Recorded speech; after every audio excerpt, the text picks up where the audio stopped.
from Freedom here. We'll go ahead and end it. There we go. Boom, and hopefully we can get our next game lined up here shortly. For those of you in chat, make sure to say hello. Appreciate it. Help keep me company while I cast these games. We have a ton of games lined up for you, like I mentioned earlier. All the next ones are going to be live, and I'm actually getting an invite to the next game. So we'll be getting this one started up really quickly. It's going to be between Blake and Kriminal. Hopefully we can get it started up here shortly. The map is going to be King Sejon. Hey, what's up? Freedom, you there? Yes. Oh, yep. All right. And I can hear you too. All right. Yeah. So we're just waiting on Kriminal now, and we're ready to start. So I think he's in the middle of a game. We did tell him at 10 o'clock, so he's got a few minutes, but we can chit chat and see what you thought of that. Yeah, Troy, we do have 8 minutes actually until the top of the hour, so good point. Yeah, the game ended. Yeah, that game, that was insane. I basically, just as an insight there from one of the players, I missed his big push on the right. Yeah. And so I lost all my roaches to it. I got crushed with that, and I almost lost the game because of that. Thankfully, I had the hidden expansions. Okay, so that is what happened to the roaches. I was wondering, because you had like 20 or 30 roaches. I'm like, oh, they just like got obliterated. So it must have ran into that Marauder siege tank force, because I kind of missed the first move out there. Yeah, it was insane. But luckily, I had a lot of resources, so and the hidden expansions. And actually, that's what he said. He said damn about was when he saw it. I don't know how he saw it. He didn't scan or anything. I think he might have just ran to it with like something or something. Yeah, and it looks like Kriminal. I thought he was saying damn because of he had the Banshee attacking the Swarmos. Yeah, maybe, but yeah. All right, well, I think we're ready for the next game now. Ooh, so excited. All right. Oh, well, okay, so we're going to have a TVP. And like I said, it's going to be on King Sejon Station, so I think our players are getting close to accepting the terms of engagement. Yeah. And it looks like we're going to have a diamond level Terran player, and our Protoss player is going to be gold level, so we'll see, man. I like to see these kind of matchups because sometimes you see like really interesting play out of the lower gold league level players who will just like somehow abuse something that the Terran player has a flaw in. And yeah, but he's actually a platinum player currently. Okay. He just hasn't played enough. Well, that was he just. I was gonna say with MMR decay, like ranks don't mean too much right now. Exactly, and he's actually reached diamond a couple times before too, so it's not as bad of a mismatch as you might think. No. Anyways, the game is loading up here. This is going to be our second cast of the night between BlakeHG and Kriminal. We are officially in the game. This game is live as well. And, yeah, let's get right to it. Spawning in the top left position, our Protoss player. His name is BlakeHG.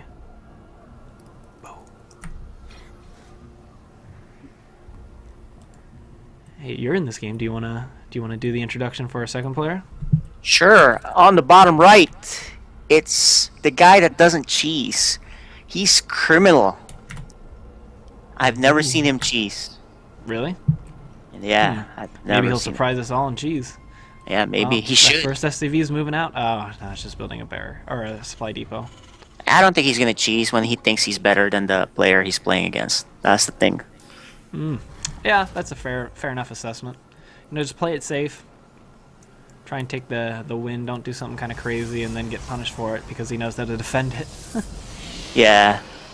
And the thing with him, we played a bunch of practice games. Even against players that he might not think he can beat, he still doesn't cheese because he wants to get better the normal way. That's good. Learn it from the bottom up, I guess. Yeah, but he still should cheese when it comes to like playoff time. Take someone in a best of matchup, right? Yeah, I'm trying to remember. Like some of the best players were made from being super cheesers.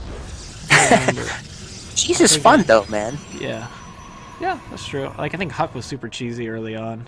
And like, Well, yeah, he did a lot of cannons, right? I remember that. I don't know. It's hard to remember anything from back then. All I remember is just 4 gates, cannons, Blue Flame Hellions, and Brood Lords and Infestors. Yep. Anyways, we have a pretty standard game though starting out here where it looks like we're just having a gateway expand here by BlakeHG and then I will assume a Reaper expand here out of Kriminal. So both of them kind of playing it a little bit safe. Not. Oh, actually we have a Marine coming out. So I wonder what he's going to use this extra gas for.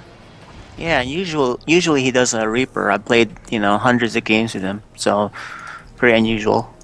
Yeah, maybe we'll see a factory follow up by, maybe he wants to do like a quick Widow Mine drop or something. We'll see though. He's going to have to make the decision soon. We're not seeing a command center come down quite yet, and he doesn't have exactly enough minerals. Does have enough for that factory though, and there he goes. Yeah, with Blake, I bet you he's going to do a 2-gate robo. In fact, that's his license plate. He got a new custom vanity license plate, and I want him to post it up, a picture of it. It says 2-gate robo.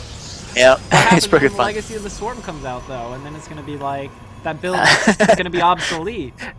Yeah. He's going to have a, well, we're seeing a 1-gate robo actually. But I get what you're saying. He'll probably done on that second gateway right after the robo, right? Yeah, that's unusual for him too. So both of them were slightly, different from their normal builds.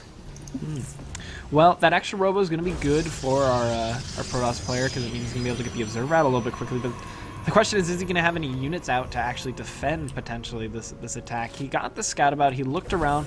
He saw the refinery. He saw the barracks. So he's kind of making an assumption that that there's not going to be a fast Reaper coming out, because if there was a Reaper, he would actually be having to deal with it right now with nothing out to defend. Yeah, it would have been there already, but yeah. So a little bit risky actually coming out here by BlakeHG, but we're starting to see actually Hellions being produced by Kriminal, so we're not seeing the Widow Mines come out.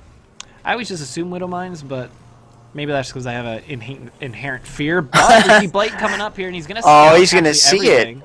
Yeah, he saw the barracks, and he saw the factory, so he's got the information he needs. He should probably start an Immortal as soon as possible, just because, I mean, that's the only thing that is... He's got to block that ramp. Those Hellions could do damage. Yeah, we'll see. I don't think he's going to be able to have anything to block off with in time. There we go. He's starting the Immortal. That's what I figured. Starting the Immortal out really quickly would just be better because he can get the follow-up attack. He's already got the Mothership Core and the Stalker out. He just has to kind of zone out the Hellions, but the Hellions are getting behind the mineral line. Let's see how many worker count or how many kills he's going to get so far. We're only seeing 3, 4 now. Oh, that's getting... Oh. And 7. Oh, with that last. Oh, man. Yeah. So bring it up to a total of 7. If we look at the workers count now, it's 24 workers to 17. So that's actually putting our poor Protoss player here behind. Yeah, it would have been nice to see maybe like a pylon or 2 come up to try and block out maybe some of these Hellions, but there's just so much space around this base. It would have been really tough. If you put the Stalker down there and maybe make a pylon, no, that still wouldn't block it, right? That's still not enough. Yeah, it'd be really tough. I mean, he could maybe on the left-hand side put a pylon, but either way, the Hellions went up on the north-hand side and never even went to that left-hand side where it is a little bit more restricted. So that was just tough all around. Dude. Look at this. Kriminal is not making a command center. He's going all out here. Yeah, and we're starting to see now those Widow Mines come out. That's a little bit, actually a little bit tricky here. We see him actually just not commit any more to the factory tech either, just going straight up bio, getting that stim out. So he's going to be pretty much, it looks like just trying to do like a stim medevac timing, maybe. Yeah, what do you usually do when you see this? I mean, you do have the observer right here as a Protoss player. You see what's going on, but he expands. Yeah, he sees everything with that observer. So if I were him, he's got to take some sort of risk, right? He's actually technically economically behind, so he knows he can't attack. So the only thing that he can do is really expand and defend, right? He knows he has the faster expansion, even though he has less workers. So he just has to defend his 2 bases, and if he can save that second base, then he pretty much wins, assuming he doesn't take too much economic damage. Yeah, there's mines in this drop. Oh no, he doesn't have the mine in the drop. Okay, no, so yeah, I it's was just one Marauder. I would have liked to have seen the mine go because it kind of like it forces an observer back, which I want to see. Does he even have an observer back at all? He's building another observer. Yeah, he knows the drop's coming. Yeah, Blake has his units set up here. I'm curious as to. Oh, that's right. He does have the observers in the main base, so he must have seen the medevac get loaded up. So pretty well defended here. Blake will be, and he's moving the observers around.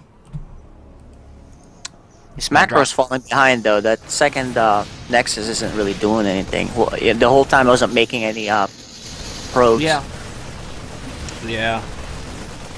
Yeah, he should have started up. Oh, that medevac. Oh no, accidentally focus fired on his own Nexus. Ooh, good thing he didn't have that much immortals. Otherwise, that would go down fast. Yeah, yeah, I know. Like added a few more immortals, that Nexus is almost gone. He almost had that medevac though too. That would have been. Oh man, misclick. Yeah, double misclick really. I'd just be like GG if I lose that Nexus. Yeah. Well, we're starting to see that Nexus actually starting to get produced out of the worker count is still pretty high for a Terran player though. That I mean, not building workers out of the second CC or the Nexus is a pretty big deal for a Pros player because he's committing to this Nexus and then not really getting everything that he could have gotten out of it. Right now, it's just like a potential fortress that shoots. You know that's basically pretty much. Big giant target. We actually have a pylon here by BlakeHG in the natural here of Criminals. We'll see if that comes into play at any point, but it's pretty obvious. Like it's just right there. At any point in time, Criminal can just stim a couple. He just saw it. There we go. It makes him go back. Actually, he's like, oh wait.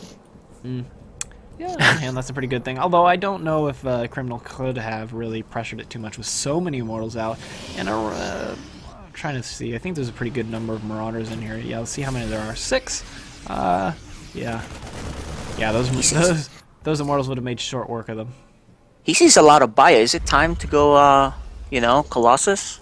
That's what he's thinking. He's adding it in. I would have actually maybe even suggested it a little bit earlier. Like 4 immortals is kind of a lot. Maybe 1 or 2, and then try and get that Colossus bay. But maybe he was just feeling a little bit vulnerable, so he just wanted to get a few immortals out, be defensive. He's got these sentries, so he can zone out a ton of units. And immortals are really good in that sort of scenario. And you can split them apart a little bit more to help defend with drops compared to a Colossus, which is just like one single unit. We're seeing a huge Doom drop coming here on the left-hand side. Ooh. And Blake is worried about drops in general, just kind of keeping his army clustered in the main and kind of bouncing back and forth here with his observers trying to keep scouts out. He knows there's nothing coming on the right-hand side, so I guess he's kind of assuming that as long as he keeps his army on the left-hand side, and with that scan, he might even be a little bit suspicious about this incoming drop, but the drop is sneaking in. Oh, and he even engages the... that's okay. He has plenty of energy. He's been sitting at 200 for a while. Oh man, and Kriminal with a really nice tactical drop here at the natural. Going to be able to kill off a good couple of extra workers there and then gets out while this drop on the left-hand side tries to play it cool, but Photon Overcharge keeps it out.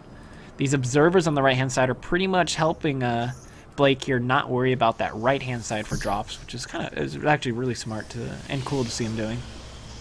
Yeah, he's got Colossus now too coming out. That's great. Yeah, no extended thermal lance. We're just now seeing that +1 attack being started here, and we actually already see +1 attack here for a Terran army who's now getting their armor. And this push out is looking pretty tough here for Kriminal, or by Kriminal. It's going to be tough for Blake. He's leaving the while Colossus he's moving, he's riding out to meet him actually with force fields going out. It looks like Blake is thinking he can take this engagement, but I don't think so with that sim and this huge arc. So many medevacs, this Bioforce can actually just tear apart this relatively small Protoss army, and he's having to pretty much cluster back into his natural. Yeah, he's going to split a drop and a push up front. Yeah, pretty well done here by Kriminal again, just pulling our Protoss player apart. And yeah, there's nothing here to defend this drop in the main. If Blake sends too many units to the top to defend that, there's no way he's going to be able to defend his natural. We should see a Photon Overcharge go out, and it looks like he's just ignoring his main base. Colossus is doing a lot of damage, so pretty well defended here at the natural, but he needs to do something in his main.